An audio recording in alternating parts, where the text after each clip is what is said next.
Ate, wag mo na kaya gawin yung request ko. Matagal ko na yung nire-request na do your makeup using only 3 products. Kawawa naman siya, hindi ko pala napapansin yung request niya. Tulog na lang ako. Ay hindi, dahil dyan gawin na po natin using only 3 products po. Ang gagamitin ko po is ito lang pong sunscreen from Hickory, ito pong blush, liquid blush, and ito pong lip serum from Glad to Glow. First time ko pong gumamit nitong lip serum na ito and gusto ko po siyang subukan. Ang ano po niya, shade, parang shade ba yung ganun? Very good, very soda.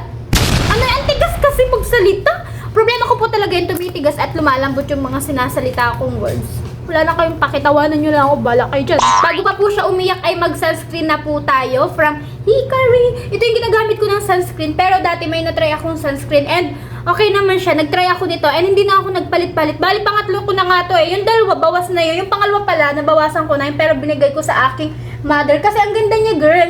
Lightweight lang siya sa ating skin. Tapos, to blend ese. Yan, di ba sabi ko sa inyo, lumalambot eh. Hayaan nyo na. Tapos, alam nyo ba, wala siyang white cast na naiiwan. Walang white cast na naiiwan kapag biniblend natin. And non-greasy din yan, girl. Napaka-protektada ng skin natin. Deto. Ang lalambot. Titigas. Ayaw ko na. O, diba? Tingnan nyo naman yung glow sa aking face. Hindi na talaga natin kailangan mag-foundation kasi laban na. Next, ito naman pong ating blush. Yan, liquid blush. Yan, lagyan lang ako dyan konti. Then, lagyan ko lang ditong konti. As in, problema ko talaga, ewan ko, tinatawanan nyo ako, lumalambot at tumitigas talaga yung mga words na ginagamit or sinasalita ko, yung binibigkas ko. As in, talaga, naiyak na ako kasi ang dami-dami kong insecurities talaga. Insecurities? Nai-insecure talaga ako. As in, ewan, gusto ko na lang talagang maging wala na. Ay.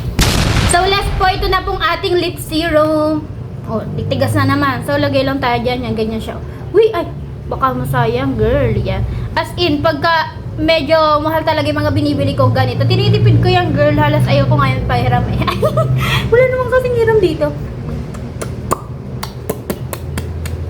So, yan yan. Yun yung lips ko. Ang sarap nito. Nalulumod ko na kasi para siyang lasang candy siya. Ang sarap.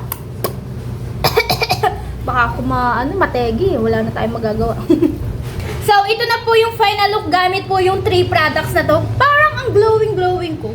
Parang ang ganda ko sa makeup na to. Syempre, gumamit ba naman ito? Tapos gumamit ba nito? At tapos ito pa? Kaya mas napaka-simple, girl. Kaya ate, wag ka na pong malungkot ha. I-follow mo na po ako, mag-comment and mag-share ka na dyan. And i-heart mo itong video. Syempre, para sa'yo to eh. So, yun lang naman po. Kung meron pa po kayong pa-challenge, mag-comment po kayo. So, I love you all, ma.